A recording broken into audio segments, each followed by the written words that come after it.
This Beastmas is absolutely crazy. There are some things I really like about it, but at the same time, there are some things I feel could use some slight improvement. So this video is sort of a message to Onett and the 50,000 other people that will watch this video. Also, this is literally my 100th video, but since I've spent hundreds of hours of my life editing these videos for you guys, please take 3 seconds and subscribe. Let's see if we can hit 18K in the next 36 hours. Anyways, here we go. Okay, so the first thing I'd like to talk about is specifically the Robo challenge. So before I start nitpicking the heck out of it, I would like to say it's actually really well made, and I'm really glad at how it turned out. Honestly, when it was first leaked, I wasn't the biggest fan of it, but Onett actually managed to pull the Robo challenge off really well. I just have a slight problem with it. If you couldn't already tell, there are a lot of blue hives all over the place that are really struggling with the Robo challenge. Given that was mainly in the beginning when most people didn't know too much about how to do well on the Robo challenge, and so blue hives weren't doing as well. Thankfully now we know that with a bit of hive changing, most blue hives can do pretty decent, but I've still found it to be pretty hard, just for like the lower level ones. So most people are just saying, well, Onett should just add like more attack buffs to blue hives, but then I mean at that point, then the white hives and the red hives can take the attack buffs as well,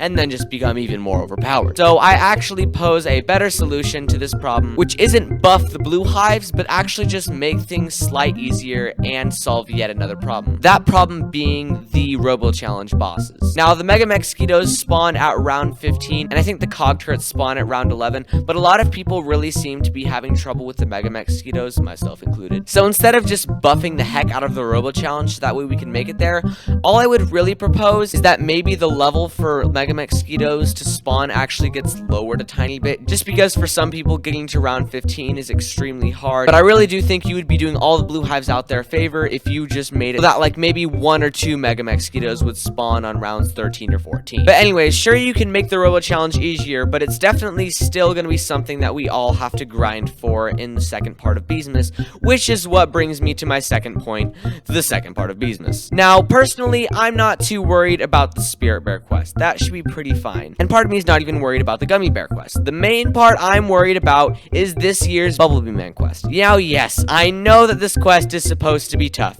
It's supposed to be challenging. Last year, you stole this guy's sanity, but this year, all I'm asking is that you don't overdo it. When this year's Bumblebee Man quest comes out, I think a reasonable quest requirement is maybe like 500 Mega Mosquitoes and some other stuff. All I'm asking is please don't turn the Robo challenge into our enemy, because however hard you make this quest, there are gonna be people that go for it. You could make this require 1,000 golden cog mowers, and I assure you there would be people that are up for the challenge. So for the sake of the people that play your game, please don't drive them insane and make the quest somewhat manageable this year. Also, I know the coconut belt has been leaked and there's other stuff that's gonna be coming in part 2, but all I really ask is that we get at least one piece of endgame gear this Beastmas part 2, because I just need something to grind for. So yeah, I feel there's some slight problems with the Robo challenge, but to be honest, Onett really did an amazing job at this. So thank you, Onett, for actually pulling through and making Beastmas part 2. Thank you for making such an amazing game with an awesome community, and thank you for watching. Don't forget, guys, 18,000 subscribers. See ya!